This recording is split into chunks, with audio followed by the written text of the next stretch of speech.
بسم الله الرحمن الرحيم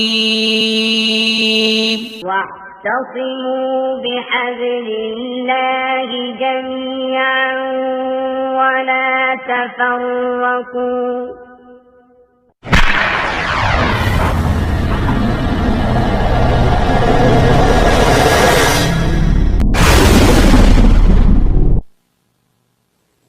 والشمس تجري لمستقر لها ذلك تقدير العزيز العليم والقمر قدرناه منازل حتى عاد كالعرجون القديم لا الشمس ينبغي لها أن تدرك القمر ولا الليل سابق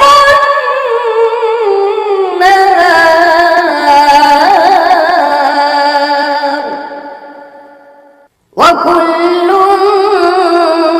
في فلك يسبحون.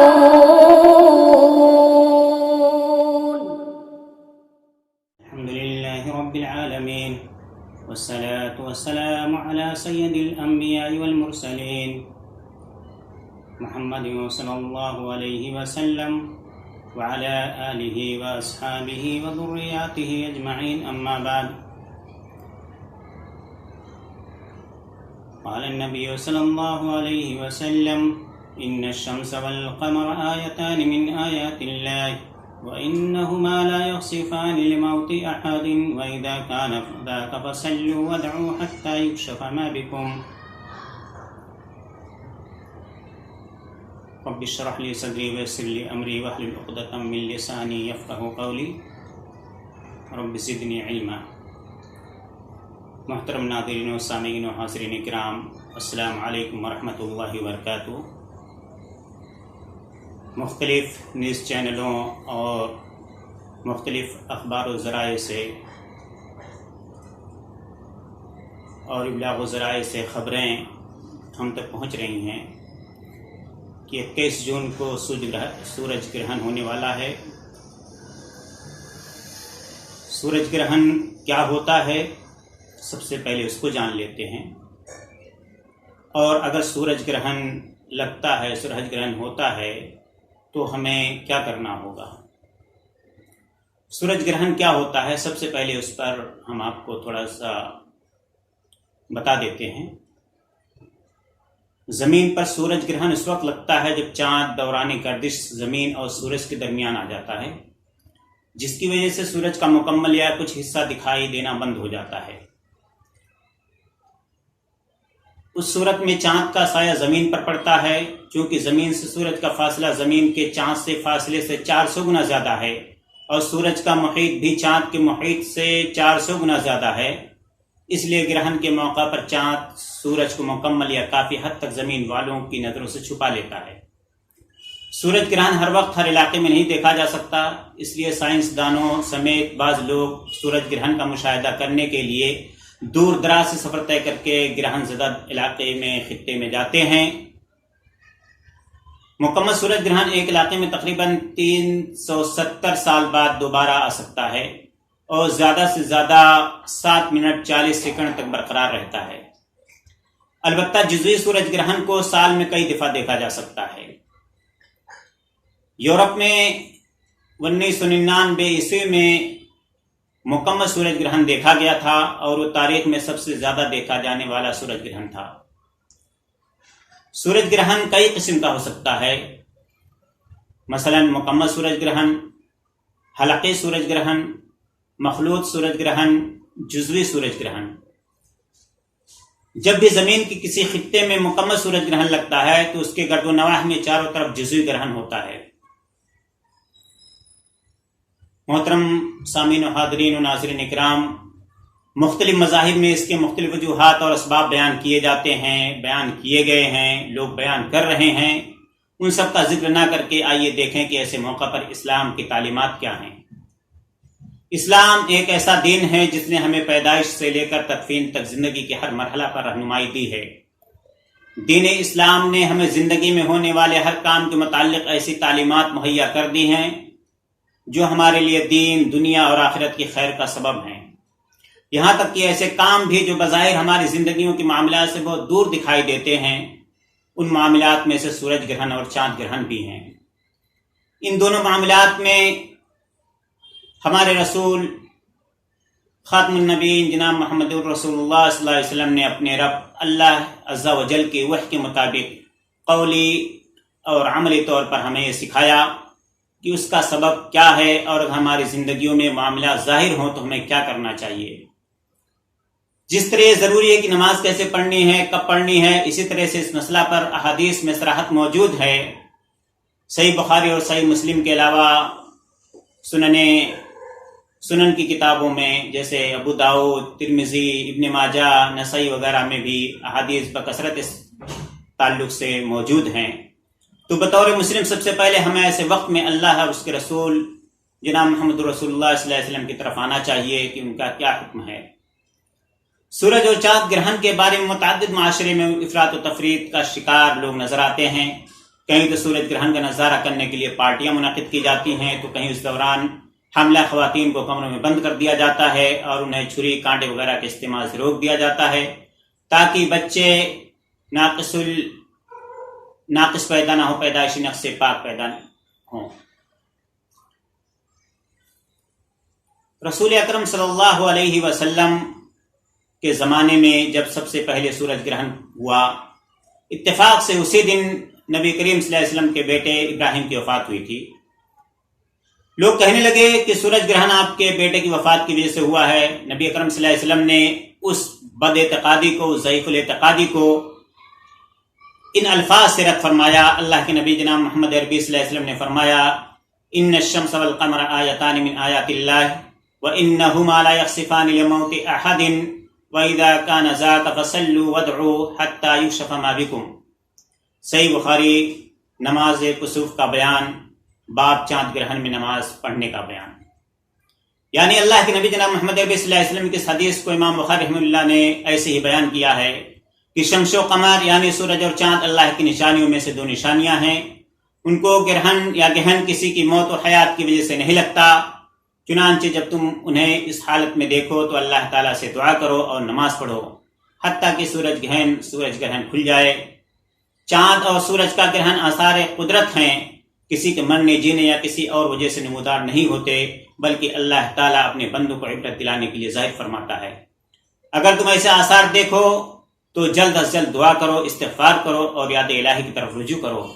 لہذا جب ایسا معاملہ پیش آئے تو اہل ایمان کو چاہیے کہ اس نظارہ سے محظوظ ہونے کے بجائے اور توہمات کا شکار ہونے کے بجائے اللہ رب العالمین کے دربار میں حاضری دیں اور گڑ گڑا کر اپنے گناہوں کی معافی طلب کریں، کیونکہ سورج اور چاند گرہن اللہ کی نشانیوں میں سے ہیں۔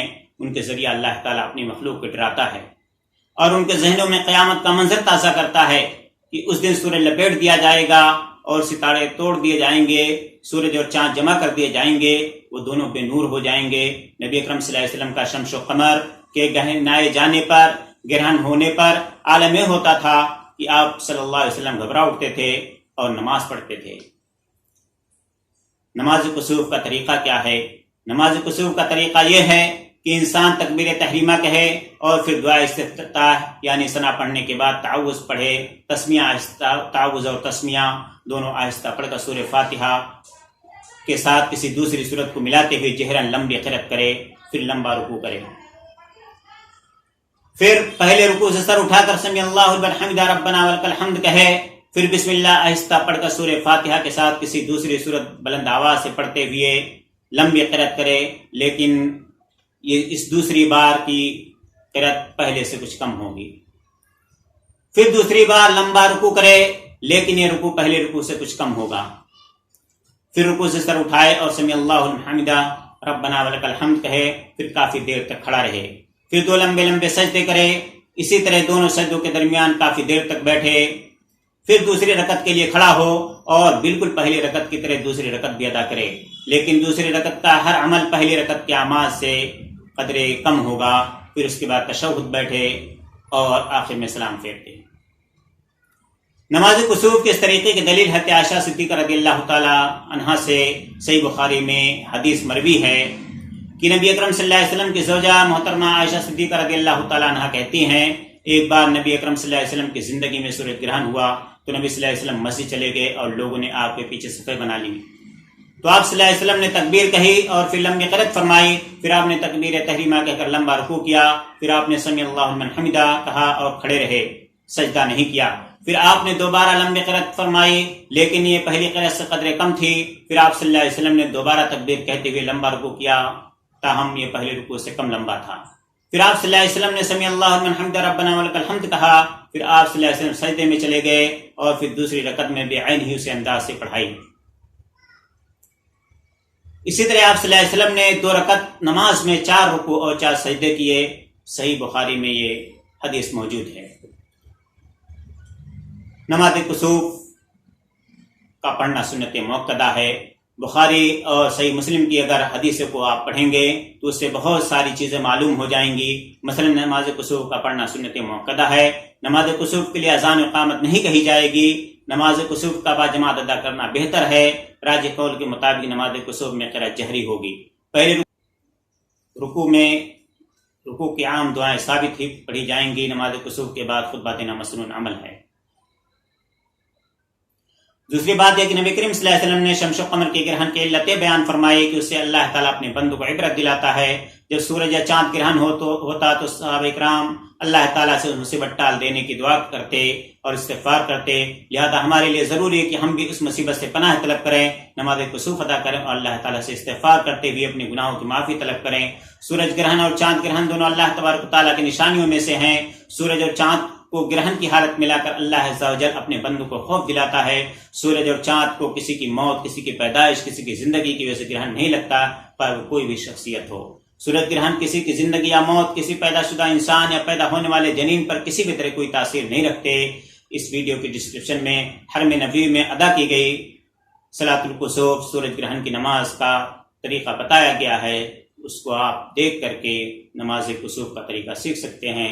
اللہ رب العالمین سے دعا ہے کہ العالمین ہم تمام لوگوں کو اللہ رب العالمین کے پیدا کرنا کی ہوئی تمام مخلوقات سے عبرت و نصیحت حاصل کرنے کی توفیق عطا فرمائے، اور ہمارا عقیدہ ہونا چاہیے کہ اللہ رب العالمین کی پیدا کردہ تمام کی تمام مخلوقات کسی نفع نقصان کی مالک نہیں ہیں، بلکہ وہ تمام کی تمام اللہ رب العالمین کی محتاج ہیں۔ ہر معاملات میں اللہ رب العالمین ہی کی وہ حاجت مند ہے، ضرورت مند ہے کہ اللہ رب العالمین کی طرف رجوع کریں، اور ہمیں چاہیے کہ ہم کسی مخلوق کی عبادت اور اس سے لو نہ لگائیں، بلکہ اللہ رب العالمین سے لو لگائیں جو تمام مخلوقات کا خالق اور اس کا پیدا کرنے والا ہے۔ اللہ رب العالمین ہم تمام لوگوں کو مخلوقات کی پرستش، مخلوقات سے لو لگانے اور اسی طرح سے مخلوقات کے متعلق کسی غلط فہمی کا شکار ہونے سے بچائے۔ آمین۔ اقول قولی ھذا استغفر اللہ لي ولكم واستغفروه انه هو الغفور الرحیم۔ السلام علیکم ورحمۃ اللہ وبرکاتہ۔